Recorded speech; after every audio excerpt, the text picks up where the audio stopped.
Welcome to my channel. இன்றைக்கி நம்ம சேனலில் சூப்பரான ரெசிபி தாங்க. என்னென்னா சாம்பார் சாதம். சட்டுன்னு சாம்பார் சாதம் வீட்டில் இருக்கிற காய்கறிகளை வச்சு ஈஸியாக குக்கரில் எப்படி சாம்பார் சாதம் செய்யலாம்னு வாங்க வீடியோக்குள்ளே போய் பார்ப்போம். அதுக்கு நான் அரிசி 1 டம்ளர் அளவு அரிசி எடுத்திருக்கேன்.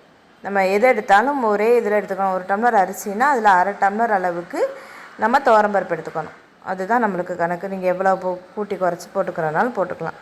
நான் இன்றைக்கி 1 டம்ளர் அரிசி 1/2 டம்ளர் பருப்பு போட்டிருக்கேன். இதை நல்லா கழுவிட்டு நான் ஒரு 1/2 hour ஊற வச்சுக்க போகிறேன்.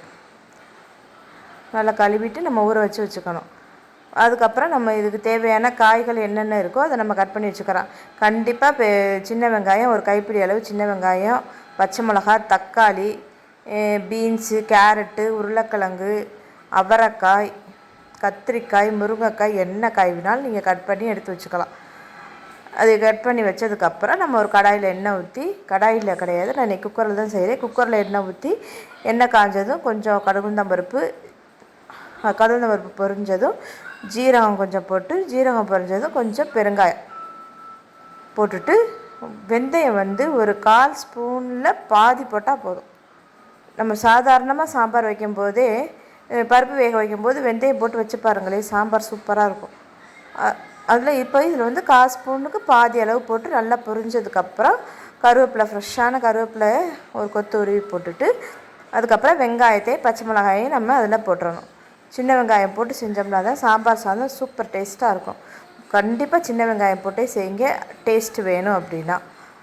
சின்ன வெங்காயம் போட்டுட்டு பச்சை மிளகாய் போட்டு நல்லா வதங்கினதுக்கப்புறம் நம்ம என்னென்ன காய் வச்சுருக்கோமோ அந்த காயை எல்லாம் 1 by 1 நம்ம போட்டுக்க வேண்டியதுதான். கேரட்டு, உருளைக்கிழங்கு, கண்டிப்பாக பச்சை பட்டாணி போட்டுறாதையே, போட்டீங்கன்னா அது வெஜிடபிள் பிரியாணி ரேஞ்சுக்கு போயிடும்.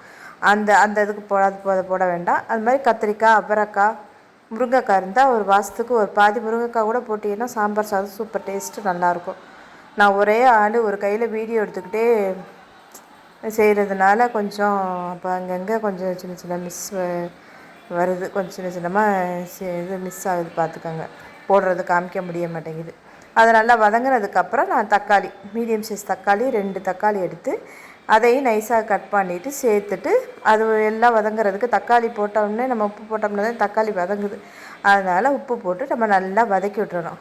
கடைசியில் என்கிட்ட ஒரு குடமிளகா இருந்தது, சரி அதையும் போடுவோம்னு நான் போட்டிருக்கேன் குடமிளகா. அதனால் அதை கடைசியில் சேர்த்துருக்கேன். போட்டு நல்லா எல்லாத்தையும் நல்லா மிக்ஸ் பண்ணிவிட்டு நல்லா அந்த எண்ணெயிலே நல்லா வெந்து வந்ததுக்கப்புறம் நம்ம இதுக்கு மசாலா ஐட்டம்ஸ்லாம் சேர்த்துக்கணும். மசாலா ஐட்டம்ஸ் என்னென்னா, கொஞ்சம் மஞ்சத்தூள் சேர்த்துக்கோங்க. மஞ்சத்தூள் சேர்த்துக்கிட்டு உங்கள்கிட்ட சாம்பார் தூள் இருந்தது அப்படின்னா, சாம்பார் தூள் இருந்ததுன்னா அது 3 ஸ்பூன் அளவு சாம்பார் தூள் போட்டுக்கோங்க.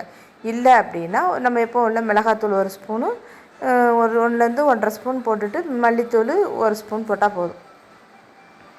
போட்டுட்டு நல்லா அந்த எண்ணெயிலே அதை நல்லா மிக்ஸ் பண்ணிடணும்.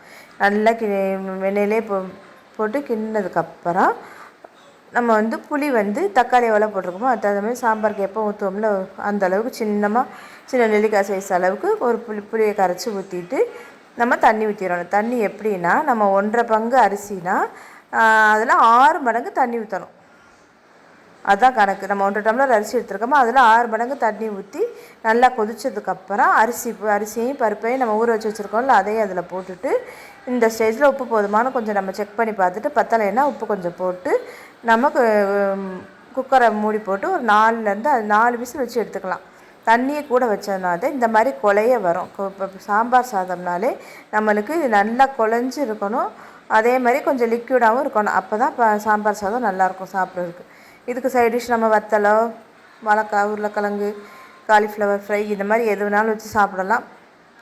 சும்மா வெறுமனே வத்தல், அப்பளம் இந்த மாதிரி வச்சு கூட சாப்பிட்லாம். ஆனால் சாம்பார் சாதம் இப்படி குலைவாக இருக்கணும். இதுதான் முக்கியமான விஷயம். இப்படி குலைவாக இருந்தால் தான் சாதம் சூப்பராக இருக்கும். இதில் நம்ம கடைசியில் மல்லித்தலை, கருவேப்பிலையெல்லாம் போட்டுட்டு 2 ஸ்பூன் அளவுக்கு நெய் ஊற்றிக்கணும். நெய் ஊற்றணும். நம்ம நெய் இது வரைக்கும் எங்கேயுமே நம்ம நெய் சேர்க்கலை. அதனால் இப்போ நம்ம கண்டிப்பாக சுட சுட சாதத்தில் நெய் சேர்த்திங்கன்னா தான் சாம்பார் சாதம் சூப்பராக இருக்கும். நான் இப்போ 2 ஸ்பூன் அளவுக்கு நெய் சேர்க்குறேன். 2 ஸ்பூன் சேர்த்தாலே நம்மளுக்கு போதும்.